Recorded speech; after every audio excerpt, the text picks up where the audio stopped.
திருகோணமலை சனீஸ்வரன் கோவிலுக்கு வருகை தந்திருந்த பெண் ஒருவர் குறித்த ஆலயம் தங்களுடையது என கூறிய விடயம் பிரதேச மக்களிடையே பரபரப்பை ஏற்படுத்தியுள்ளதாக தெரியவருகிறது.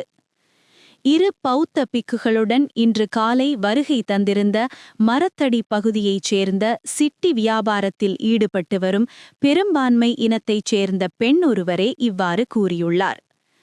சனீஸ்வரன் ஆலயம் தங்களுடையது எனவும் தாம் பரம்பரையாக வழிபட்டு வருவதாகவும் தெரிவித்து ஆலயத்தின் உட்பகுதியில் ஆலய நிர்வாகத்தின் எதிர்ப்பையும் மீறி சிட்டி விற்பனையில் ஈடுபட்டு வந்ததாகவும் தெரிவிக்கப்படுகின்றது.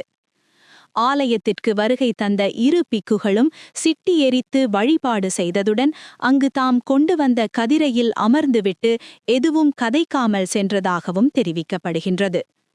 ஆலய பகுதிக்குள் தனியாரினால் சிட்டி விற்பனை செய்ய ஆலய நிர்வாகம் தடை விதித்திருக்கின்ற நிலையில் அதனை மீறி ஆலய வளாகத்தினுள் குறித்த பெண் சிட்டி விற்பனையில் ஈடுபட்டு வந்ததாகவும் தெரியவருகிறது.